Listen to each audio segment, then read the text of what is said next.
I've been arrested, detained, and arraigned capriciously before justice. Selective justice is what we are seeing in this country, whereby members of the New Patriotic Party are being arrested, detained, and arraigned capriciously before the courts.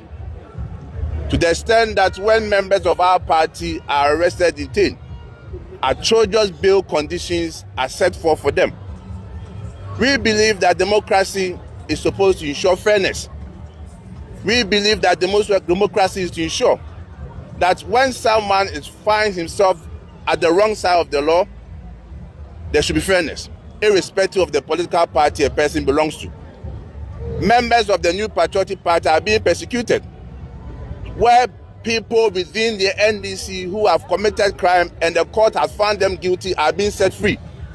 This is not the kind of Ghana we all want to see.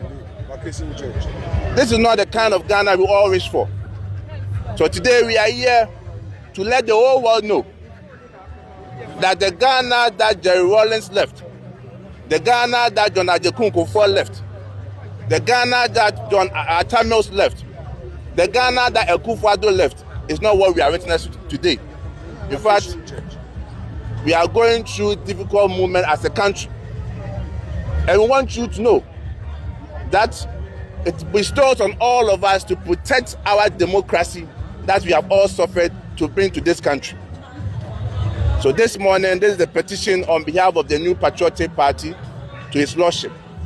We believe that this document will not be thrown away, but rather His Lordship and the Judicial Council will take their time, go through the issues that we have raised, and for the sake of our country, for the sake of our democracy, they will advise the government. As an arm of government, it is the duty of the judiciary to make sure that they protect our fundamental human rights as citizens of this country. Thank you very much. Demonstration, so the I was saying peaceful demonstration. I didn't think I demonstrating.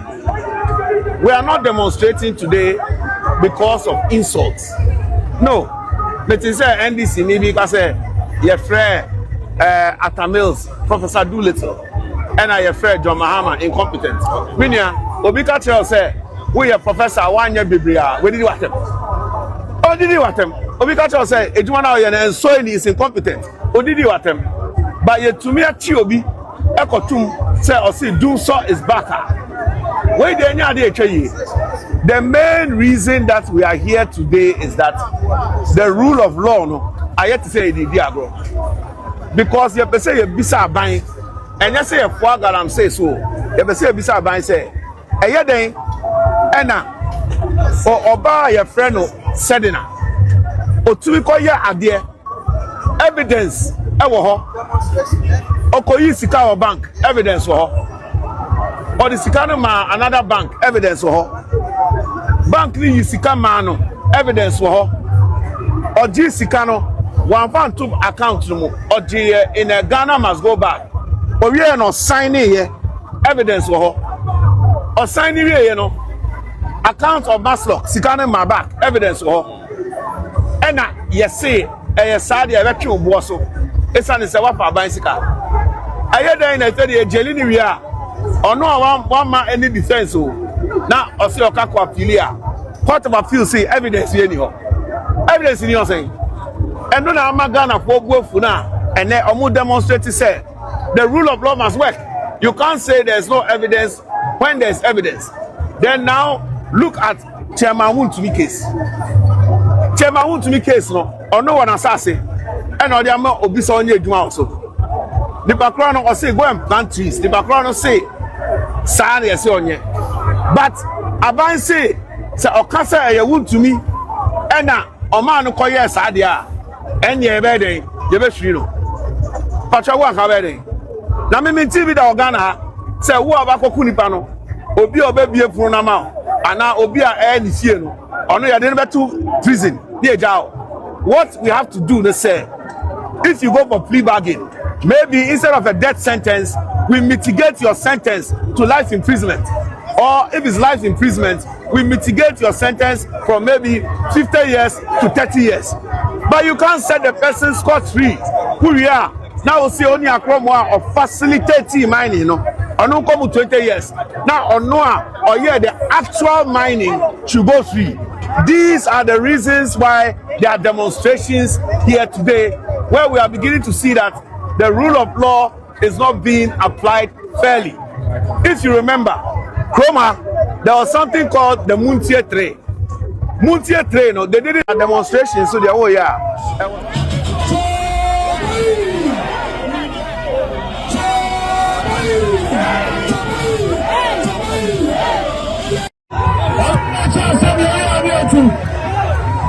The mighty minority leader.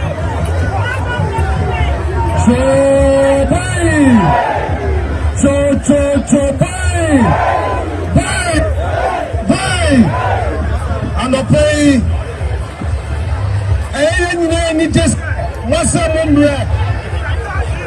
bad demonstration with you. Catch up, say, you can say, I some dear. And this are buying, I almost say 3 shifts. Almost see 24-hour economy. Almost what the input to Ghana. 1 year, 6 months. I want to be about NPP 4 and I'm percent. I want to be 30 years. The justice system now I selective. And then when you end this in India, also when you NPP now you are for prison. You are one by the side back. It's a young folk who draw. Young folk quiet demonstration. Young Nancy. No, be our God who said NPP. The Basuche and so much long time 2028 Dr. Mahama Aboagye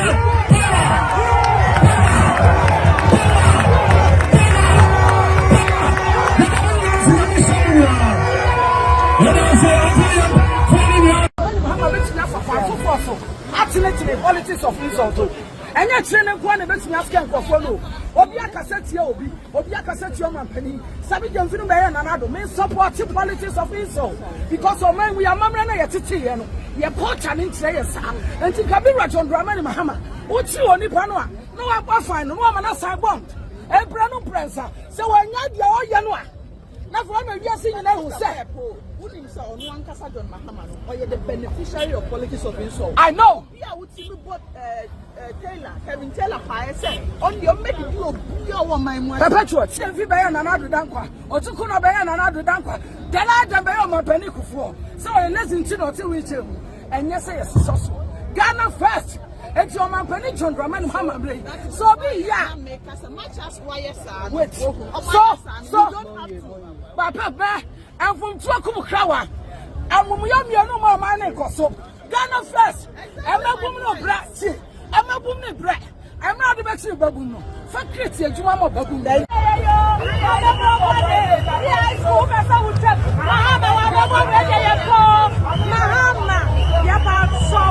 Yes, sir, I don't pay about when you are. And your one name, you can say, or Mamba demonstration where I am. So, what the end yet? You see, I come any demonstration because you say, Bibi was Nanya, demonstration one, you better the airport, your house. Yes, sir. The position I have. Now you will be quiet. Your corporate that says, so that your part of the 25 minutes for we are more by yourself. What all like your way? Adriania way. Neta is a water Tiano. Cabin Mammy Cabin, what they are talking about yet, Yaswana. When a Bacasano Watson, make one Casa make us a mistress, and Quadrana, don't watch it. Are they? Yanagana phobia mana. Mahama, Yanagana phobia mana. Are they? What vessel, or Moka side, a quarter say. Yes, I'm Moka side, quarter say. Let's get here to make a sana. Yeah, I got a poor Mahama. So I get it. Your brother,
That is what we are talking about.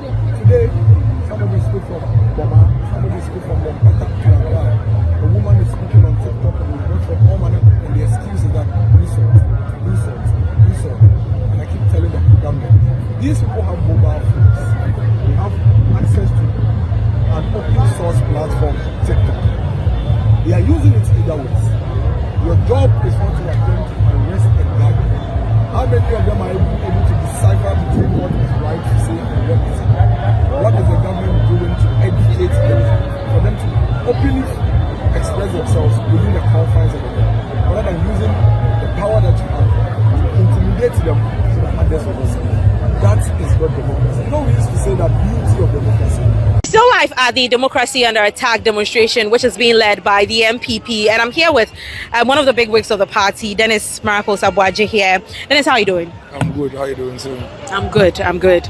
Now, I know you've had conversations and all that with a couple of media personnel here, but basically today, how are you feeling? Even just this week, we heard that your account has been frozen and all that. So how are you feeling? I don't know about my account being frozen. I don't know about anything else. It's not about me. It's not about me. I think it's about our country. It's about democracy. It's about all of us working together to ensure that we improve on our systems. You know, we are very worried, and the thousands of people you see here are people who are worried about a system that is gradually breeding, with a government that has a deliberate strategy to suppress dissenting views and opponents. A government that has a deliberate strategy to target political opponents who they feel are loud voices. There is a creeping system of selective justice. You know, we are uncomfortable with that romance that is breeding between the executive and the judiciary, where now the executive, especially the some security agencies, feel that they can do anything and whatever at all because the judiciary will endorse it and validate it for them. We are very concerned about the government's attempt to suppress free speech. Initially, if you remember, when this government took office in 2025, it was about raiding the homes of opponents, going after opponents and what have you. When these things were coming up, I'm sure a lot of citizens and people thought that because it was NPP, it was okay. But because that thing festered, it fed into the system, and now it's moved from the political class to even ordinary citizens. You've seen ordinary citizens who are on TikTok expressing themselves being arrested. Someone would argue that some of them are, insulting the president and all that. That is why some of them were jailed. We don't really know the main reason, but some of them are saying that they insulted the president. I don't know where in the law that says that if a president is insulted, it's a criminal offense and that the person should be sent to jail. There's nowhere in the law. You understand? So what the president should do rather, and the government should do, is not to arrest people they deem are insulting.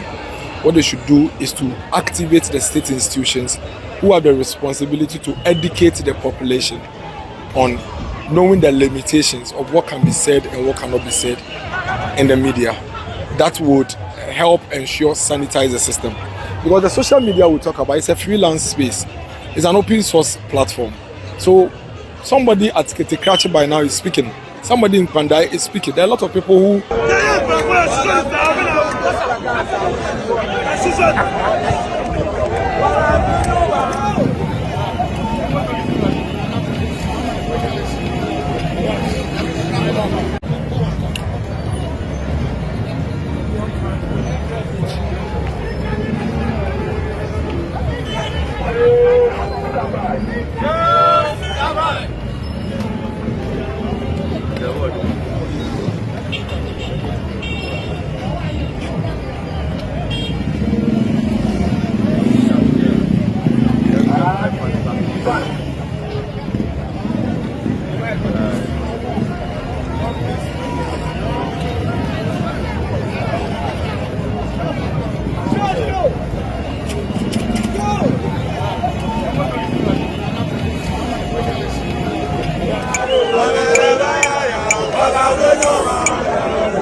What the president it may be CPP, it may be PNC, it may be PMP, but what you are basically telling the country is that tomorrow, when another party is in power, you see, no government will be in power forever. Even in our darkest ages, even with military rule, there was change of government. Even in military, even with guns, even when people were being dragged from their rooms and being shot in the head in this country, there was a change of government. So don't delude yourself and think that I am in power today and I'll be in power forever. There will be a change in government one day. It could even be your own party, but you will not be part of it. And that precedence of leave the people who are close to me to do what they have to do, but let me go after my opponents who are also accused of doing the same thing and incarcerate them, will be used against you. You made the point. I've heard NPP executives made the same point about, well, you will not stay in power forever. Parties will come and go. Is that to suggest that when NPP comes back to power, you would pay back, if you like? No, I'm not. I haven't said that. Okay. I am saying that. But the point is precedence becomes law. Okay, so you use the precedent against the NDC. That's why I'm speaking. That's why I'm speaking against it. I'm worried about it, Evans. I'm genuinely worried about it. I don't feel safe. I won't lie to you. I told you I've written to the Chief Justice. I personally, I don't feel safe. Why don't you feel safe? Because I talk. I can't stop talking. I can't. I love to talk. I love to debate. You feel your life is threatened? No, I feel that my mouth will put me into trouble. That is what I feel. I feel that my mouth... No, I am just saying, and it's not just me. So the thousands of people who are coming on the streets tomorrow, that is how most of them feel. That if we don't have anything at all in Ghana, it is our free speech. It's our democracy. It's the fact that we are able to freely express ourselves without any fear of being targeted. That is what it is. So if you are in government today and you are excited, you are happy that some of your opponents are being targeted because you think they are loud, they have free speech and everything, you should be worried. Because what you are telling me, Miracles, is that when one day I have an opportunity to also be in government, I should also target people who are loud and are loud mouth. So I'm right. You've just validated what I am saying. So you are agreeing with me that in our justice system, the Chief Justice, the judiciary, let me use the judiciary so I don't personalize it, is using its discretion to determine what they believe. Yeah. That's a prerogative of the Chief Justice. Exactly. So it's selectivity. You agree? So I am not wrong. But the fact that it's select doesn't mean that it is... It is selectivity. It is injustice. You cannot define it other than it is... I haven't said injustice. I haven't used injustice here. I said selective justice. That is what I have said. I haven't used injustice. Yeah. So but it's impractical to have all cases heard during... But the problem is that... The problem is that based on the when you do categorization, we look at the character and nature and we know what you are doing. All the so-called high-profile cases are your political opponents. That is what it is. So clearly, you don't have to come and tell us what you are doing. Why is it that when you were selecting cases for special arrangement, not even a single murderer? So those citizens, they don't matter.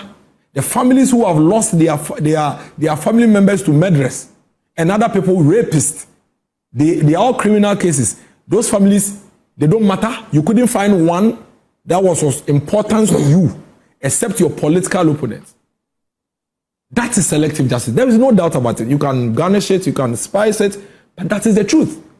I mean, that is the truth. If you had your freedom on the line, you wouldn't be happy that your case is going to be heard quickly. No, and you believe you are innocent. No, you see, it's not an issue of your case being heard quickly or heard slowly. It's about a system that ensures fairness to everybody. That is what it is. Why is it that the woman who has lost a father or a husband would not enjoy fast trial? Because the husband who is dead is not a politician. That's what I'm saying. I'm saying that you are selectively applying justice to the citizen. You seem to be suggesting that there's more to this dispensation. I'm not around suggesting. Those it is a pieces. fact. What more is that? No, I'm not suggesting. Yeah, what's the fact? It's a political case. It's not a political case. When you say political case, what do you It's not your political. It's not the government's political opponents that are in that list. No, I mean, there are people who are being held accountable. Ivan, stop before that. a court of Stop that. It's 9 p.m. There are a lot of senior people watching. No, but they held public office. Yes. And they are being held to account. Yes. Or they are still watching. Yes. Why? The Auditor General's report that came now, 5.1 billion Ghana cedis loss. Are those people not in office now? Are they not in office? Which of them is in court? But what's the point there? No, the point is that there are issues in that audit report. Which of them is in court? Yeah, but those cases have to be investigated. Yeah, but they can go. You can't just put but those ones can go. But those ones can go slowly, and that of your opponent can be fast tracked. So again, you've come to validate my point. The selective justice, the selective application of our justice system is also obvious to all of us. I mean, it's become even now blatant. You know, I wrote a letter to His Lordship, the Chief Justice. I don't know if you saw that letter. No, I haven't. Oh, I wrote a letter to His Lordship. When recently? About a month ago. Okay. Where I atomized my worry about his relationship and his romance with the executive. And the fact that it's becoming too glaring. Have you received a reply? No, yes. I think the Judicial Secretary actually issued a statement to clarify certain things. Because I felt that the way he was posturing himself. Is it on the back of his World Cup? I mean, that was just one example. Okay. I gave several other examples, and I felt uncomfortable that you are looking too close. The proximity within which you seem to be moving around with these people, it's becoming too blatant. And it makes those of us who are obviously not liked by these people uncomfortable, because I get worried that these people, they don't like me. And they don't like me because I am speaking. I speak up. And so if you are this way with them and I have an issue, they probably have your ears, I don't. How safe am I? So I wrote a letter to the Chief Justice. The Judicial Secretary responded. And I thought, okay, it's fine. At least they've clarified certain things. But I am of the view that we need to keep our judiciary very far away from our politics. Far away from our politics. I don't take those excuses of comparisons. Those excuses of what was that, I don't care. I am a citizen. I feel that today, as it is happening, I am worried about it. I want to speak up. And so the tens and thousands of people you will be seeing tomorrow on the street are simply saying that the judiciary seems to be romancing with the executive and is making the executive too comfortable. Where is the selective justice, though? Oh, for example, listen. Criminal is criminal. There is no weight to it. Now, you have a lot of cases in the court, a lot of criminal cases, a lot of civil cases. Some of them predates even 2017, 2020. Every year you go on your legal vacation. This year, you are going on legal vacation and you say that even though all of you are being tried for criminal cases, I have selected a few of you. And as for you, you can't go and rest. You must go through the criminal procedure. That is selective justice. Why is it selective? Why not? Why is it that somebody has murdered my uncle, but that person can go on vacation? Even the issues I'm raising, they are very serious issues. Do you know the number of people who have been kept 3, 4, 5 days without being allowed to even make contact with anybody? And the abuse of the bail conditions that this government is using, weaponizing to oppress citizens. Let me tell you, today, most of these security agencies will tell you that you are better off with them spending a week than even going to the courts. Because they tell you, when you go to the courts, then they grant you the bail. The landed property, you have to go to Lands Commission or Valuation Board and get it valued. And that one, well, we don't know how long it will take. And as long as you haven't done the valuation, you remain with us. People have been in custody for 3 months in this country under this government. 3 months. because of bail conditions. This morning I was talking to a lawyer. He says he has a client that has been in custody of one of the security agencies for 9 months. For 9 months because he hasn't been able to fulfill a bail condition. So tomorrow's protest, point is that is fundamentally about what you perceive to be government oppression. It's no longer a perception. It's happening. It's a reality. The numbers. Except that the complaint that is fueling the protest isn't new and isn't unique to the NDC. In fact, under your term, you just mentioned it, this legislation, which you have mentioned and criticized, was used too. In fact, my first encounter of that clause was under Kufuor and your government, which is this Criminal Code 160, Section 208, which talks about publishing false news. You used it. You used it at the time, was severely criticized. The last time our research team checked, between 2022 and 2024, you used it 30 times. Under your previous administration. In the last 1 year, this government has used it 15 times. So both sides have done this. So this is not new. Perfect. That is why when you come to office, you complained in opposition when it was being used 30 times in 2 years. You complained, you raised issues, you called him dictator, you called him autocratic. The people, why do you think the people voted for you? They voted for you because you told them that this guy is an autocratic leader. He's a dictator. Vote against him and vote for me. I'm a Democrat. When you come and within a year, you've done 50% of what the person did in 2 years, that is betrayal. That is why you must be called out. That is why you must be hooted at. That is betrayal. Because the people went to vote for you simply because of what you are saying. You told them that you are a Democrat. As for you, you are tolerant. As for you, you will listen. You would allow everybody to speak. You went to their homes. You were having your microphone standing and then calmly speaking to them. And that's why they voted against the other guy.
Seven 2024 as your constitution no e demanding e koyi MPs any president. Unfortunately, Ghana for a make decision bia sad decision no ya dane a curse to Ghanaians. And what was the decision? The decision that Ghana for year and say Ombema NDC for to test our parliament. It is proving to be the biggest mistake Ghana, a country as a Ghana, yayewa ya brabum. Se yakwa ba na yama a political party say NDC to test our parliament. Na omo abuse Ghana for na democracy no a yahwa so abesi ene no na omo abuse democracy no na ene democracy eye under siege. Entiman pani Mahama eba aban mu ape.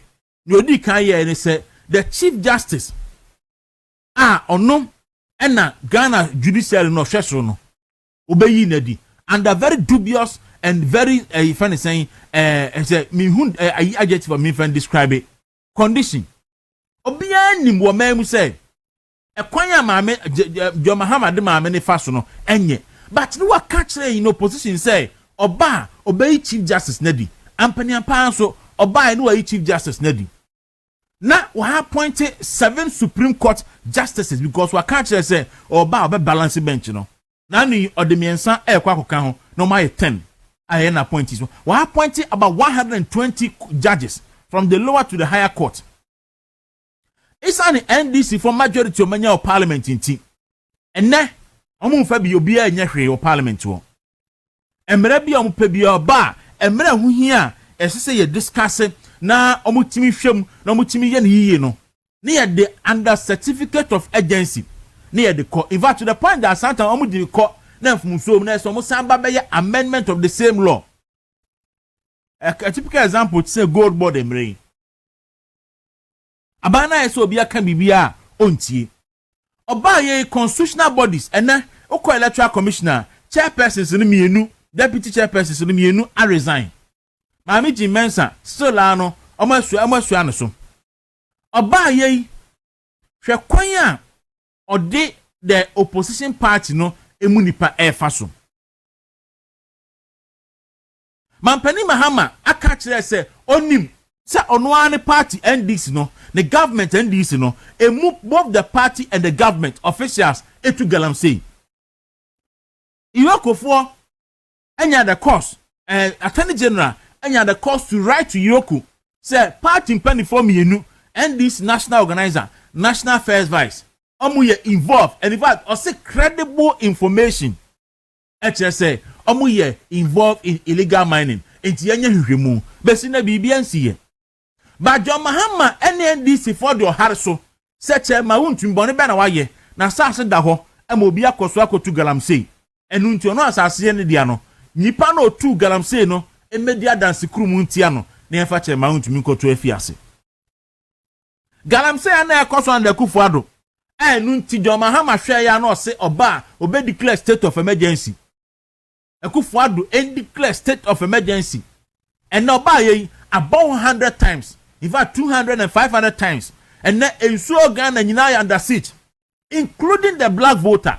In fact the Buidam the Mampani Kufuor the wise president Kufuor see Buidam the mine and the Buidam is under attack because Kufuor took galamsey was ensuo no mu and no Mampani Mahama Kromwa Bole any Savannah region.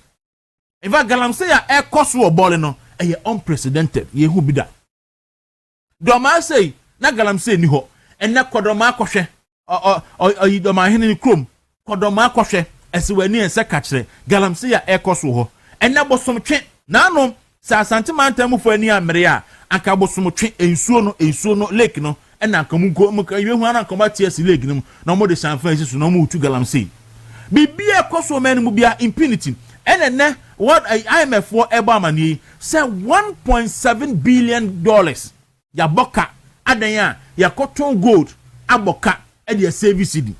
Can you imagine? Ya cotton gold aboka e de save city. Gold ya tonsen ya de about 16 billion worth of gold in almost 2 years e de grew economy nim see e stabilize Ghana city. And na Accra to Kumasi say obi so any crowd say me ko Kumasi aba na on frɛ won country or say makodu a you will never have peace, you will rest not. This obusu na fefo afro say akosua kwa me yaw ma bedu o na so agu ahome say ye da nyame ase because Kumasi kwan no I had death trap last week enipa 21 and yes so ma wu o kwan so because of the poor nature and the poor state of the Accra Kumasi highway.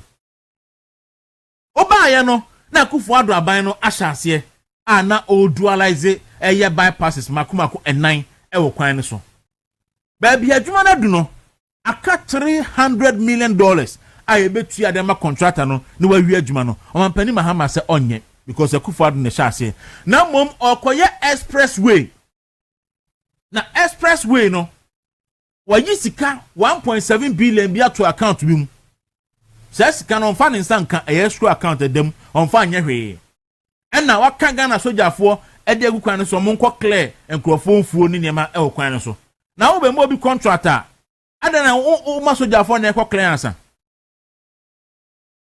And sika da ho and nipa ewu wey genocide sika no at the account mu $1.7 million and $1.7 billion at the account mu and na aka $300 million ye de be ye kwan no ye fa sika no mo nya kwan no and nipa na ewu tochum e wa kra Kumasi highway no so genocide a crime against humanity. A crime against humanity. Some mampani bi beba na obi ahya kwan ase kwan no ya chemulo 8 lots. The least among them Akufo-Addo kono na 58%. Na ye hia $300 million e de awie. Na mampani bi aba na o say me the $1.7 billion ato account bi mu say sa scan de me nya nyusu ye. Na enipa nam kwan no so na enipa ewu sa nipa ewu nyina no wey a genocide a crime against humanity. Enti ato force ne kwa magboja Nyankopon ehwemo expressway mo ka kire sa mo de 3 years de bewie enti akra Kumasi kwan ya da hoyi enkrofon fa so na omu se ya 3 years a mo bewie expressway no enti at the end no expressway no yenim muntimi wie akra Kumasi susu bypass yi mo se mo nye enti be kosi koda wa we wantimi anwie wo don saka wantimi anwie na ne nyina afa ndese because yenim mo what track record yenim mo oba started 200 days in high schools when we 23 no wie oba ye bisa say day schools not starting on the first term 200 no do send oba we aka ho ono ye 23 Akufo-Addo ebe ya about 40 bisa ye Mahama say osan ba ye do Mahama ba bio momisa ne say such day senior high schools 200 no shase no na ogia to at various stages of completion no oba ye do send and oba ba wie momisa no says Saglemi housing unit $200 million yadima Collins Dauda say onkosi adan no so besi 5,000 housing units ewi ase emu 1,500 when we kania ni ho ensuo ni ho boho ni ho manho ni ho bibia ni ho uyusu da nye yie sika na hye yade ni pa gina court edina asem osemayi akwapa no kwafo bra betin fie kwabrandu fo de ne ma be $2 billion ye chire amuso yesi coefficient ya chem 60-40 munfa bi nkodi na nso efa bi ni Dr. Puninom eti joma ama ba ye hwane ma akoso project odini sakika ye ewo no ana ben ma wantimi anwie Commander Sugar Factory $34 million ana mampani Mahama so odi ye Commander Sugar Factory ewi ase yesi e produce sugar ema so mo koto esi chire na kogu osadin ema Captain Smart kohwini no ema mo ko ho ese ye produce sugar nie be sidne factory na ntimi produce a teaspoon of sugar Akufo-Addo buy no sidabi me ma factory da ho enye ye etimi kwa kofa strategic investors na oma be invested ene ye ko form ena mo kofa price to house coopers also so me evaluation ye evaluation ni wie no ye se factory na esi wo no eye infidie dada ena be yetwa mu no ede ye na ne buo no enye more than $12 million afidie no a plant no asiwa yesi ede be sugar na joma ama say omo de 34 million ye no abre omo koya re-evaluation no omo say Commander Sugar Factory no enuru ne buo enuru $12 million 34 to 12 million free mu patro akasen ten aka mama se ka akasen and only adia joma ama di NDC for and that's the only reason tia sa factory no anya adwuma na ebisi anya adwuma bisi ne oba ye onya ni 2 years 240 million Ghana cedis also de koya kokon ketenkete no oba be ka kire se ekokọ no minister say me party for na kuare no mu ku anu matwa video da send me say honorable ye ewe nkokọ no na ye dey pepper soup na ewe are causing financial loss to the state. In fact, we are willfully causing financial loss to the state. Now, oye we nyina ria o se enka ho asem because oka ho asem wa metew. Entama paninu aba na abaya announcement say yenya mfidie bia ye betimi de track obi IP address. Enju bia abaka asem bia nya me de bia no metew. Ampani apa so ubie wano a ne yacho ubie wano a ne yacho asa tendra na enipa ira Mahama eba wacho mo kasa hunti no omo ye be 40 of them somebody in say oma kasa oma try dey be on Facebook oma post ade wo ha oma ye say so now for the first time in a very long while no Ghana ni bia kasa ne wosuro because o be kasa on social media so a o be try ese wo dwene na biem say ade a me be treat ye mechimi ana anytime bia omamu ni bia be fele say bia no that nipa no is under censorship yes say ye de ayi hu ato so na o kasa bia o be kasa bia no ese ye so ne so it won't mean kyerɛ adwene say na ese wo kyerɛ adwene and a very sad a very unfortunate edubu ahenom ekufo adnom kofo nom kom ye say betimi nya free speech. And the most painful aspect is that Omampani bia ni Ghana ha, not in the history of Ghana. Omampani bia maya, what did the atem? Onwa did the atem so Radio Mahama. Onwa kasa personally, what did the Ghana for atem? Edi the Omampani for atem? What did the Achen for atem? What did the Ashanti for atem? Onwa kasa to Omampani akufa din or ye Jack Toronto, wa catch akufa de say or ye Kronfo, ni nua gabi no be wi sika ma no. Wa kasa some basa enfata. Onwa kasa personally. And son and the proxies our form Kevin Taylor no money ade almost so edidi atem asin obia enya atem didi ho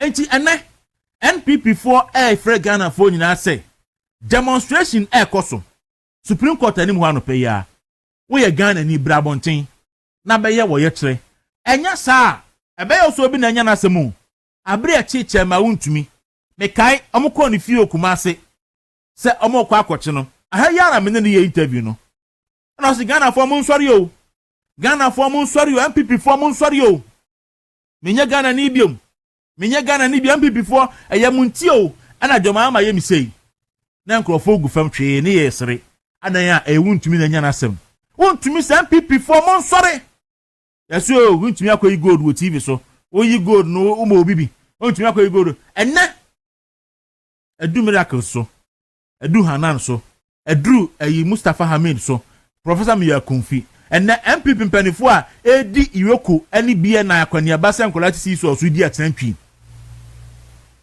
ejichema ontumi ka asa mo nsore no enna mo sore ya anka mutimi so ano mpanifo se achia ni muye ese abibu onyina mo nsore enne na man tinta su kokko anche John Mahama or the tribunal eba tribunal na matese ese de asem say wasam kom animu a 49 days ne ade awie be domponche se man sori an tinta su kokko anche John Mahama ban a enuru next year enu December no ne ya chimu nyina gum na akaba omianko a en mon kan say mo amunipa wa hye nkom say next year June na obeyen senchene konfanoche next year June was so obeyen senchene enti mon kan na mo hunu say amanfo abopo kwata by June die ne ya chimu nyina gum ya nchi gum so a ya chiwa the allegation ato so where we have 55 million 100 million 20 million now why Ghana for him ni wa lose voice wa lose dignity e wa bonten enti NPP for nyina and the ordinary Ghanaian mon sore afeni ma hunu say che ma wuntumi asem okan no na ababi egum medin e de kwaku dawru we eye dwudwam on movement in the kakra aba na NDC for womo ayom ho abonsamfo bi na omte Ghana hanmo am say no MPP letterhead so am the story be by said MPP postpone omo demonstration NDC for na yes ade no na yes say graphic online say for GTV for the akoto womo social media so we are saying MPP for see GTV for Argentina a whole national television state owned television multimedia jam homa NDC for control mo ye mo ye ade anyansa nim because adina GTV for ye no nyansa ba akukura nim se mo hunu ye kura na mo reach out to the organizers na mo misa wo no mo say Yanya ade we. Must more postpone we sanity. Na mo fitin yan ma publish it. No me madwin me say deliberate. Almost share that. Because say GTV the pulse of the nation. We say muhunu say simple common sense should tell them say there's no way NPP be issue such statement. Into unya hu pa a red flag. I say catch us say ade we dey enye no kre. No afrem. No won frɛ kra we dey say ujai. Because obia say boni nyansa bia. Nobody with common sense. Obia oni nyansa bia hu simple. A statement a fake. Nyansa ni bia. Enti GTV moto mo hunu nyansa. Ho GTV establishment kakrakawe. Mo hunu nyansa say sa statement ni fake na mo publish. Woni magu ase pa na mo de timu station ho no. Enya nwanwa say ne amanfo nhwe no. Enya nwanwa say ne GTV amanfo enhwe because enema mo ye no. Nyansa bia ni. Ye no de emfa nkoto. Demonstration na baba so. And now amanfo gada Supreme Court. Na say wodi ka akeka no. President Mahama onye nipa nchen Ghana fo nyina aka. Onye nipa nchen Ghana fo nyina aka. Onhu ni saa. Na se yese sabosu no pese ku a bibi saa senyo. Abonsa mo bagua ni mo ase a ekwanse ya na ofa so. Oma utiye koto. So saa no bonsa me na ade. Obegua ni mo ase a oma utiye koto. Uye bibia wo hwe wachi. Uye bibia wo mfo bia ho. De obi abeka bia wo ntie. No esi wo say ye kwan so no. Wo wadwini mu no. Office wanya tumi. Enti wo di tumi no ya de ope. But no esi wo say ye kwan so. President Mahama, o say ye kwan so na wo si no. Na onye very careful. Ohun se wonye second Jesus. Ana onye second Muhammad. We nipa te say ye nipa wo ha ya. Ana tumi na kura no wa mfa na busu sika na kotoye. Ana wan twituo ana de kofaye. Ghana fo ana kosan lai ana etu aba ana abaye president. Enti se wo ye bibia no a na wo di adwena to ho. Ahunu se empanimfo se okoto sahwe asipata so na nipa ne man so si ho. Enti won so hunu se nipa ana du akodu pempenso a wadu no. Na wase asua se ebia betiri ko ebia betwem yate bi da yehu bi da woni a omunya atumi a omufi se wo mo ya adjuman e wasase we so obi ntimi emo omo kyem so obi ntimi nkomo da chede opa na mutimi ye no ewi a kyerem ye mobo enti president Mahama wo ye bibia masa nyima ni nyina guide o na hu se de otumfo kan na ebre ye ni nkaso aka 2.5 years and 2 years 5 months ubefia konwa no so ofo so ama Supreme Court se kwatete ma Ghana for beto abetia because Supreme Court no ka se kwatete ma omuntimi nkase we wie u second term na ye swearing in as president na mo mbakọ election how ye beto atia and you say wo aka 2 years 5 months na wo kotene fia ye say ye nia and die wo ye bia no dwene hu yie na hu se wo wie a wo ni nipa ba betena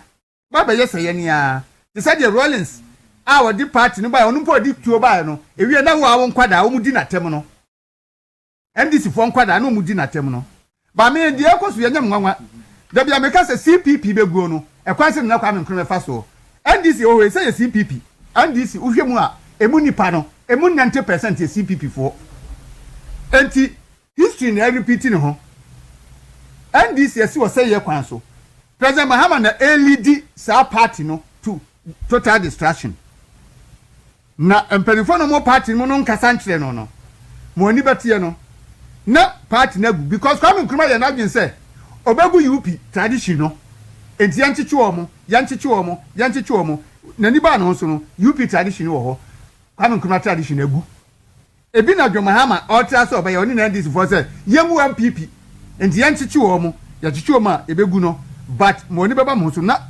NDC no na egu complete because the more you know time I will for su kwasi akotna say o 13 president ye be chiwatum ha na 13 president ha na 20 so di kokum president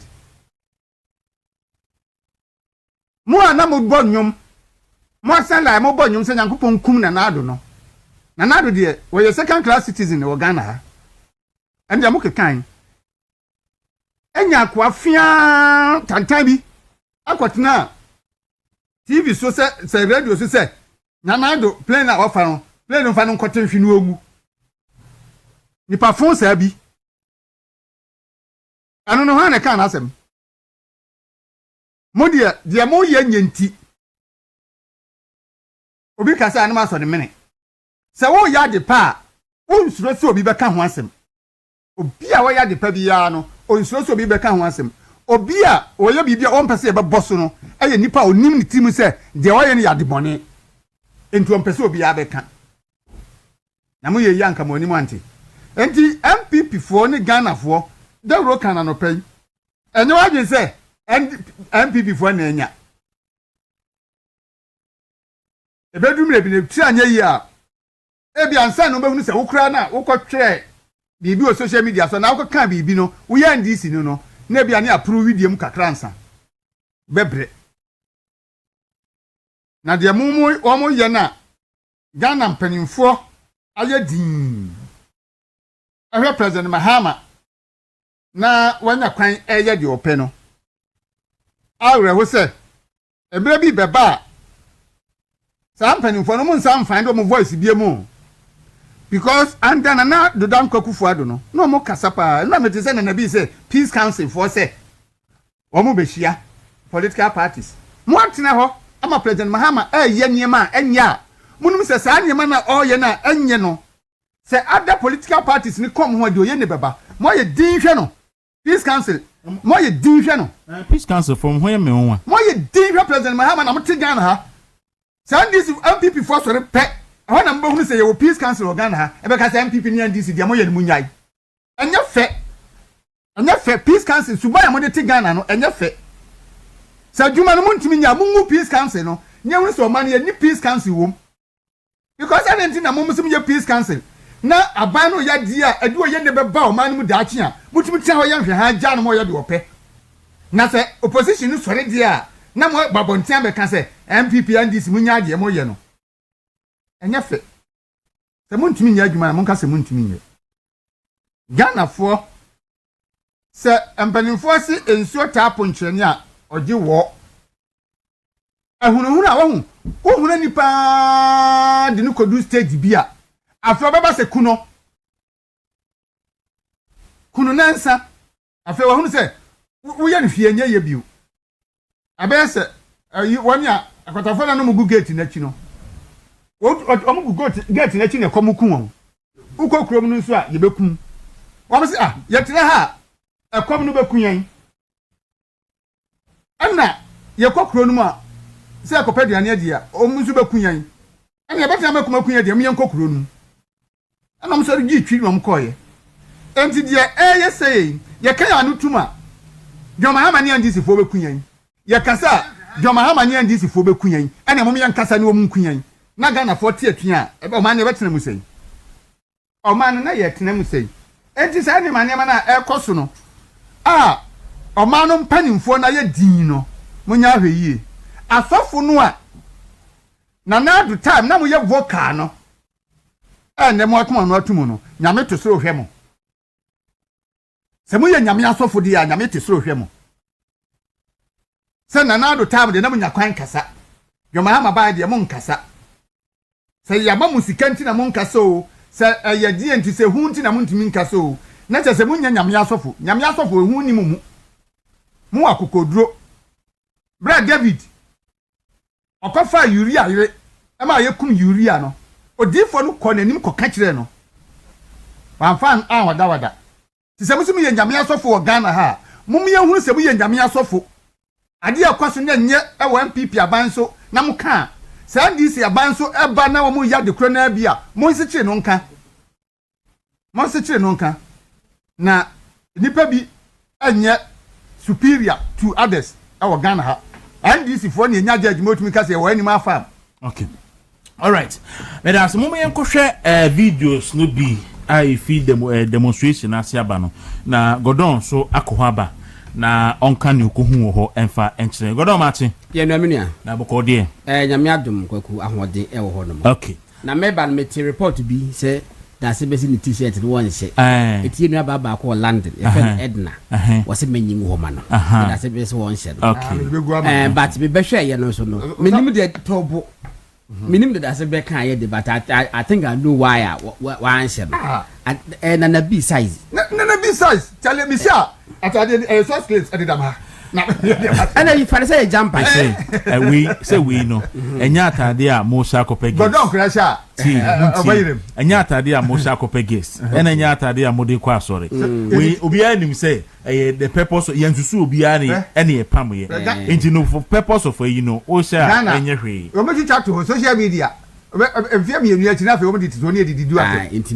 ja me pem wasem Matthias ya enti that's we the one sha mo it be begu listed na fagu no homa me the begu on the message kese o e ma no podo mo so ti be bone po o ti bone po na dia po na yi se o den sta so so e ma no ba mo si ha po se pa na yi se so mo ne hapo na insano ne po no mo anu po no mo na achi no so na ayi contrast na ba kwa ku sa de tie so umusa me kwanso me bisa kwanso me se famani right kwa ku me de medru kwa me kuma mausoleum nche ho no se park bi e wo ho no mo ti ho ne ye koye me by 6:15 na me wo by 6:15 na me wo ho no mo me hu party mpanifo e wo ho no mo Mustafa Salam ewo ho National Youth Organizer ewo ho mehu Director of Communications Richard Ahangba ewo ho no mo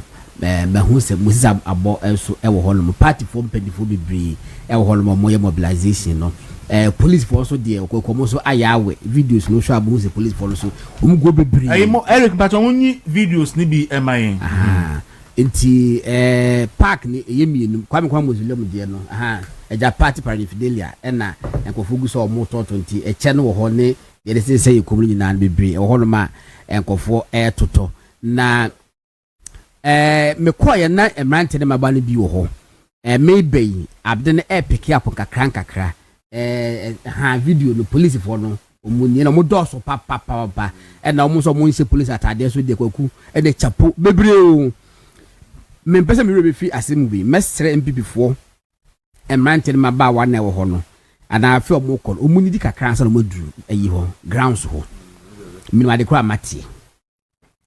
mati ene de mehu omuni di wo ground omuni di wa bonten ansa no moduru grounds akoto ase nuane esisi ho no akodi mesre paase ndie muni di ansa na maba kwa kumebusa mpanifo se na wo ma aka no he fa no mo chese omo di ahye constituency mpanifo nensa ya mo mobilizing kofo no e de o maba mo the party for ne ba ti me ba na afi na mahu se bas ba ko aba afi na omo esisi form na o maba na we ne eye major test case for newly elected constituency officers newly elected constituency chairman of friends organizers secretaries ni ade no ye de na se monsa say mo mobilizing kofo free constituency fa mo mra enu achi na ekoto mo so aba kwaku enu achi ya na ekoto mo so aba nti me say mo mpanifo rely heavily on you especially baby ato abawie no say mo fa mpanifo mra omo de basa bisi wono mo ye wia ya san do bia so ko baby e kofa no e ba ye nti me say mo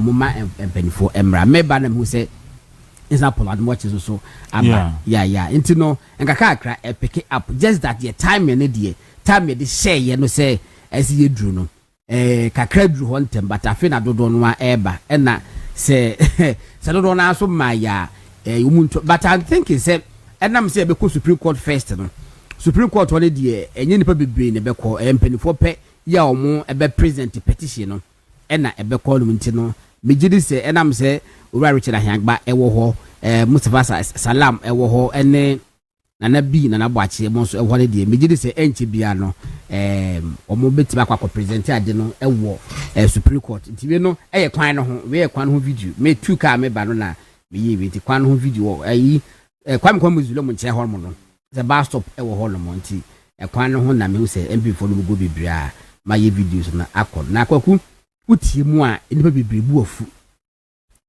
afu se enema ekoso no omani nyi ho na ya ne nkomo no na asa akokotene se de pay ho ani enkomo de ya ne ekowie no se de pay ho ani me hu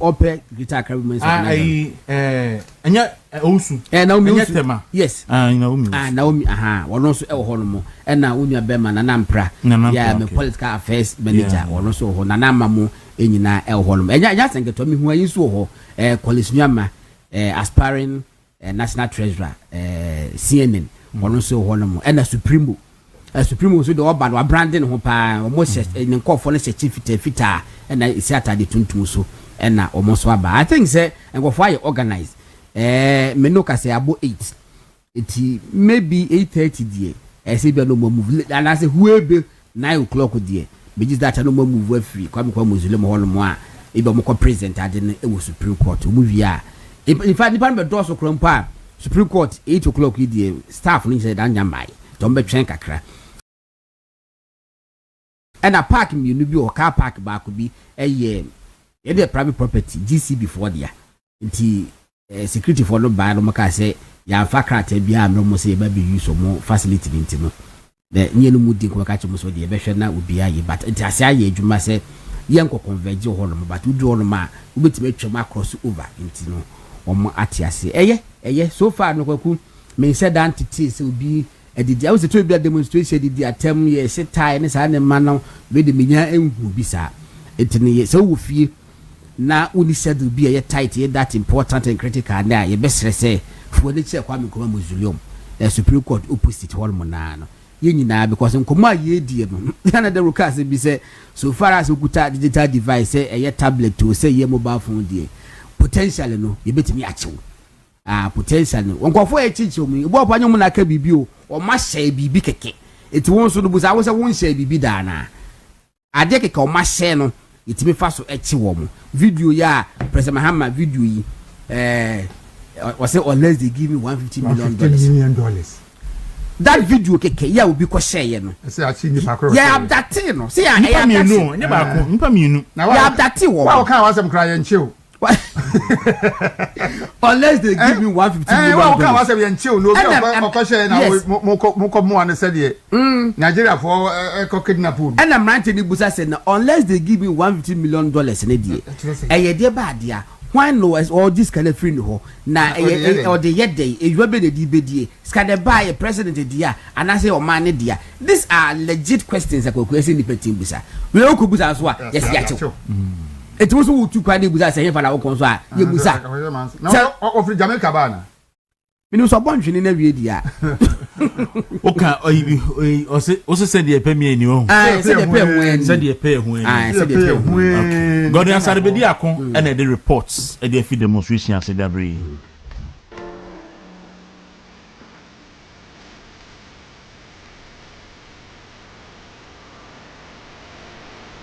and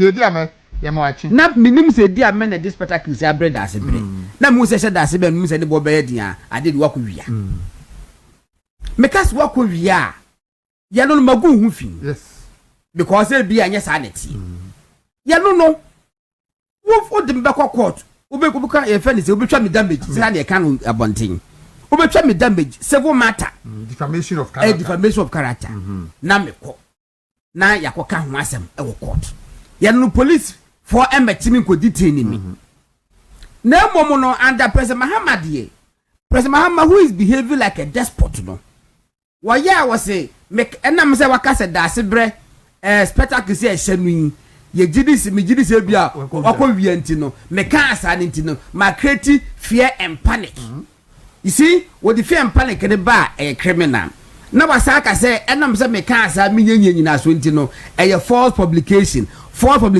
so no false publication leading to fear and panic ne no say criminal ne ya bechi me ahomachi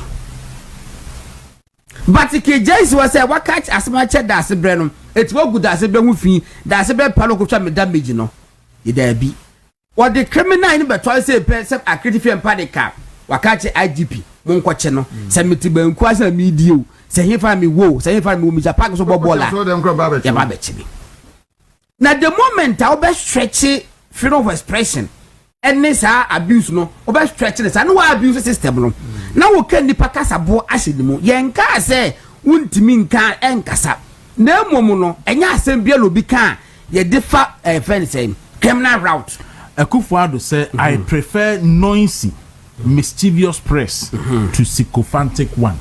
Okay. And I don't know can say noisy sycophantic or prefer noisy and mischievous press to a sycophantic one. Okay.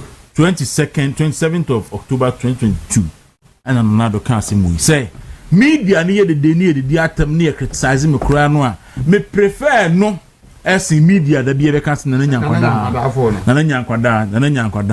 Na oh aha North Korea. Debbie. Aha China. We are in a democratic state. It's a Ghana. And Rami Church mu say democracy no. Ni twi de dudu amemu. Nkrofota aka say kebma mi kabi. Dudu amemu na mo ye de kebma mi kabi na ye dudu amemu no. Isan say ukoba bi say China say ya. Wa hwa wontimi kura nka bi. Ande kasa preko. What say? Baby so hono ma obeka o but onya obeka na nyehwe. Na mo Ghana de ya gya tumu say ye baby adodo no fo say ye nkono. Ehon ye bekonti be mo bia kira dwene.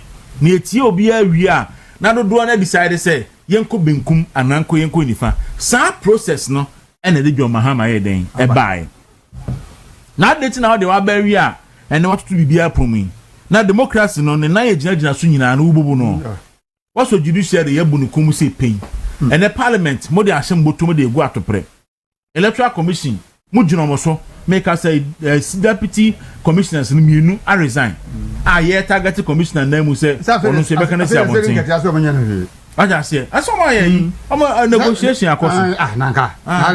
About your customer, esa ayi say ayi ode ayi ne pata o mablekuma no ene pata o mo na o ma ye aja say ntino baby aye kaka kono ye set a very dangerous precedent and the police fought to Kendra ade NPP ade NDC for year NPP for Endra no a NPP ni bi na yes publication and come back to say publication of false news come say NPP for bear demonstration na a day before na NDC for so aye a statement on NPP letterhead see two demonstration asheda ne almost say na GTV of all people kura publish it. In fact GTV for abamu pen for share wo mo na yes de biom GTV for enye kwasasem sa you can't tell me say nipa wa GBC no omo fake news omo so for them to publish that fake news no deliberate obiness e wa abamu and no force omo say GTV for publish because wakum ye can media house so omo credibility was right who be as a power GDA okay credibility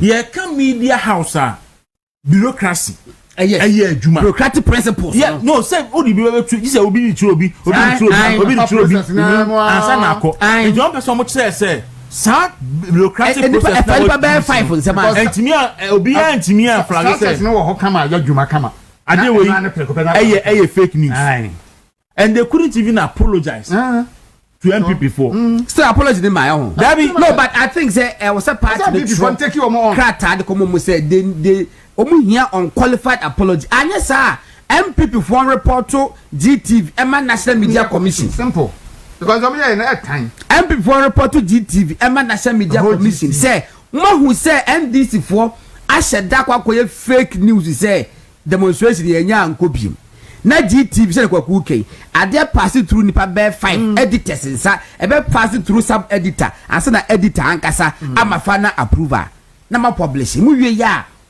apology krompo ama mo report to national media I'm sure say NPP for say a fake nti omo ankasa ntimi ankasa ya checks ehunu say na publish say na nye no kre so we are sorry nti I'm say NPP for say fake statement ni fake na say NPP for say fake nti NPP for publish fake statement ya NPP for anka mu de mu ni asa so pacho yo white kwaku enti enkomo na ekoso no enye se ebi a 7 period obi a odidi obi atem ena MPP for mpani for efoaso se wa wo hwe asem bi eka na ye didi obi ti say obi first lady Lordina Mahama na obi edi na tem edi sebe ne body krompo e kan asem MPP panu bi emfoaso na mom de ye empelifo kan say na Martin so say NDC fonso timi di atema akodi Mrs Samra Baomia so atema na matisa sa matisa se enkofo NDC fo mpanifo atima hyeda atwantro ato Dr. Baomia kramoni papa bi so say wonu whisky sa mati yalo dia ankoso fear and panic that wants to cause fear and panic within the Muslim community alameboa say a lot of them look up to yes wonu whisky every preku that wants to cause fear and panic yanda monte but we be no ma reward omo amma state positions am ya basically to omoka mota na say monte eti ensema ekoso no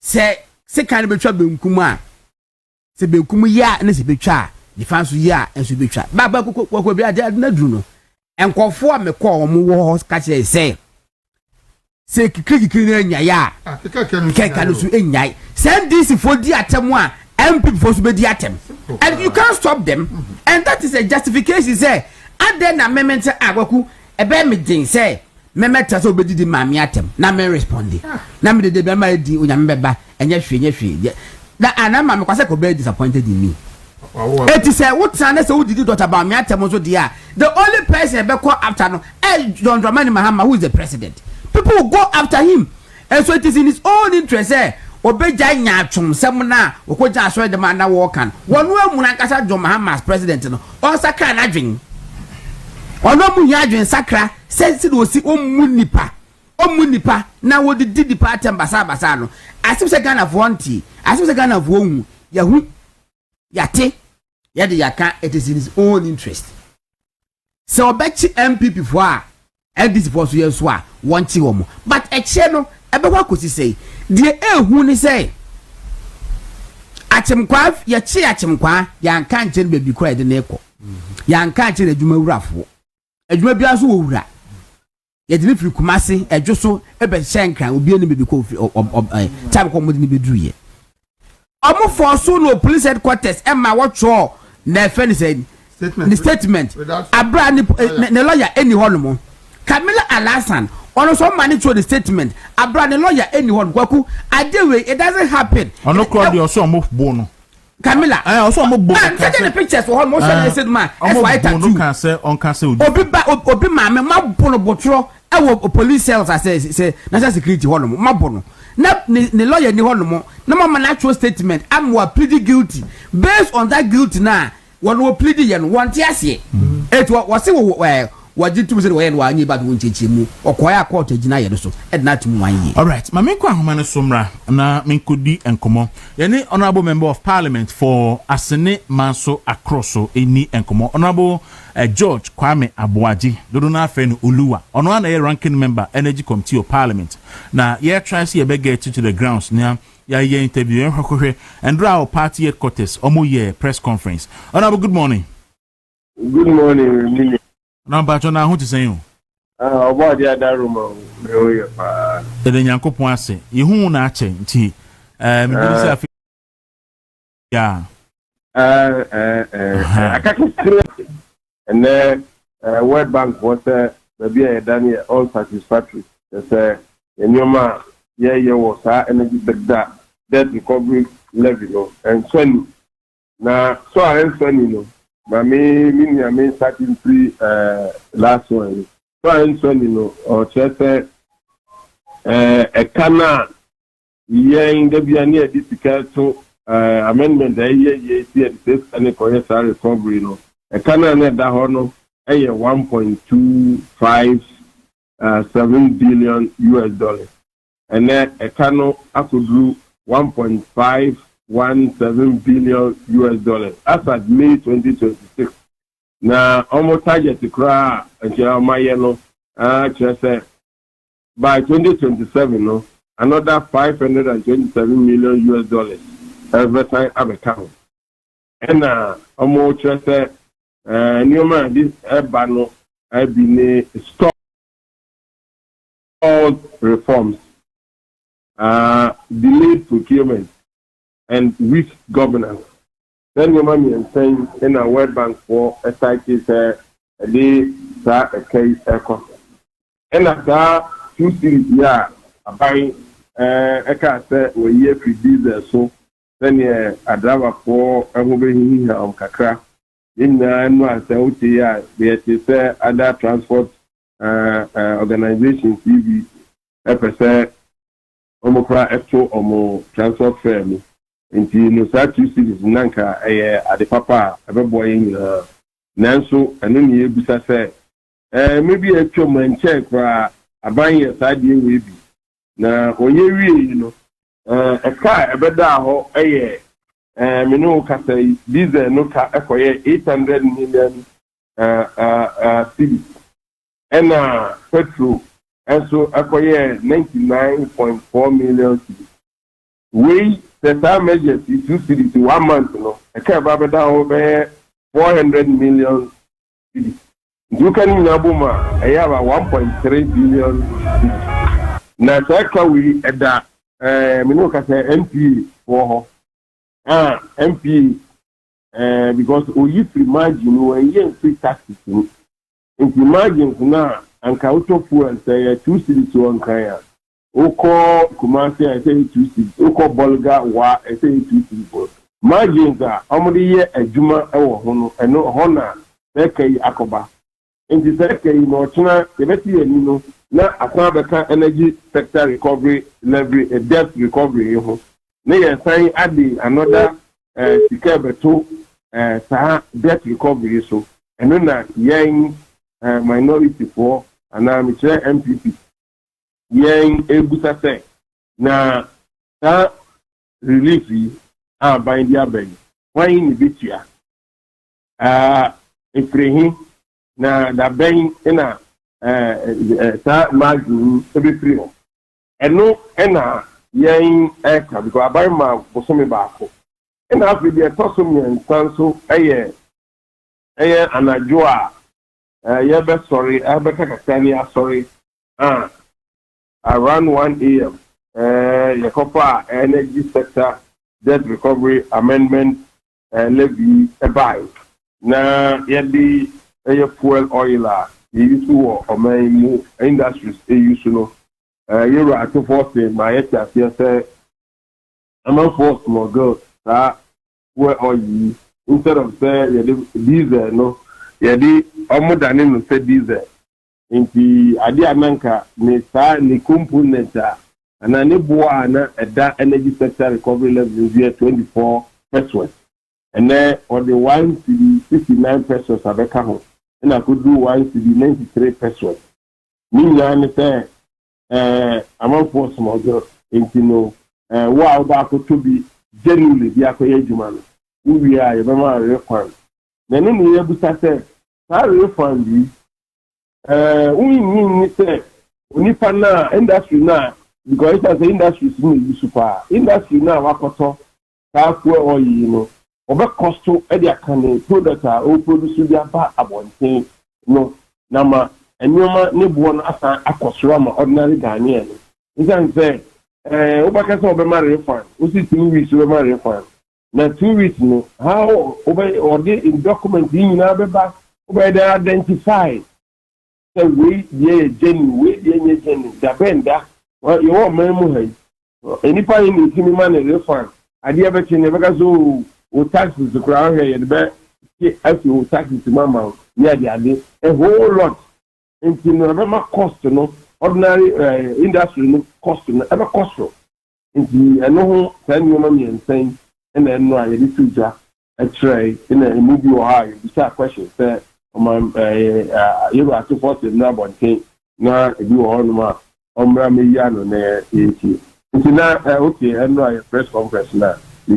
two na mabon the tofa e dia ma Arabuti we ka say minimum say aban be kan so e bia o de cuisine enkrofo especially senior wo kan food dia yes ye de tini bosu we ka say o de cuisine enkrofo entasu musa David na wo de cuisine na ochina be san ko pa ke bia ba se sika na de man no dia eni ye cho so me hu ba bia sika no o de ko sha na wo ye free solution the Gobi happen. When me say, Mr. Mikopom Boa, Mr. Neverboami. Remember, he become a top 1 gallon. Now, 2 cities here, 9 cities now, Mahama told me to be top 10 gallons, sir. And yeah, 90 cities.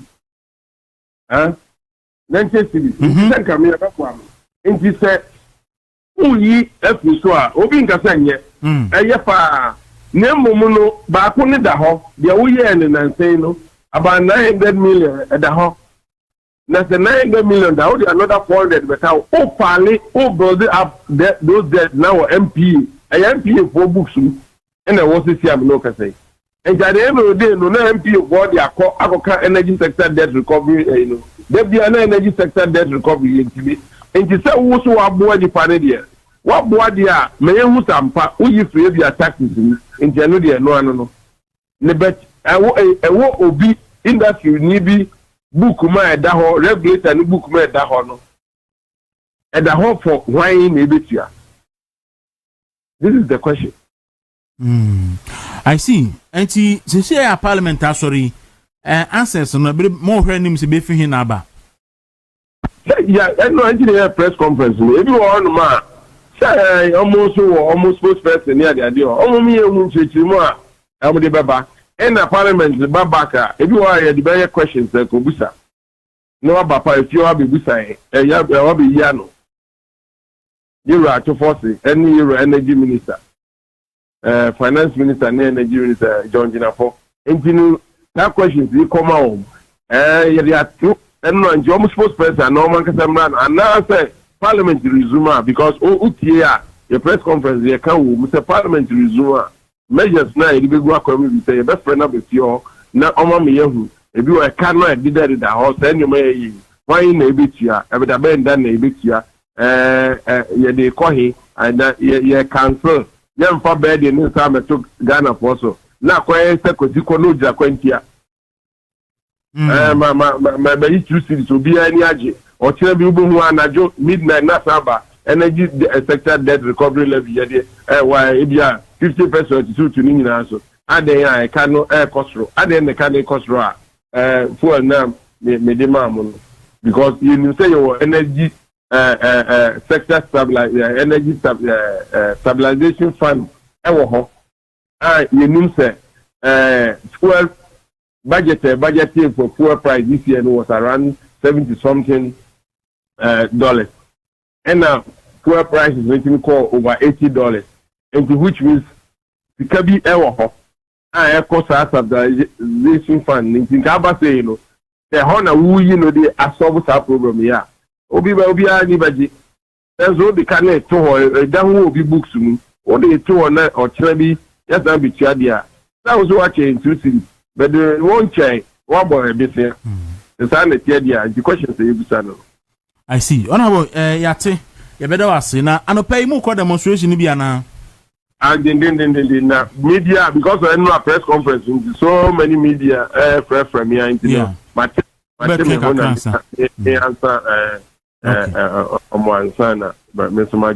okay. Honorable Mate, you better ask.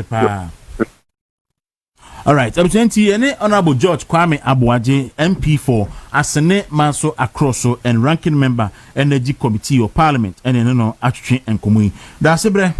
And he enche better touch bees, but much of Fedra Todiano. It's a Monfre family. Bona was sent a bra and paho. No. And so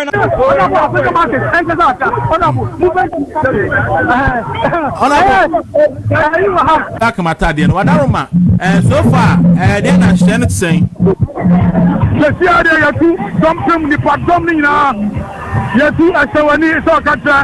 it's been massive. Ghana it's been massive. I did the area, the Anitza, I have Supreme Court. The Anitza Supreme Court is here. Number you have petition Nako. Move you back. Okay, now move you Amako him. If you are an anticipated for presidency. Okay. Nana Martin say, "Oh, Bremen, so why you busy? To the Safa for Salam to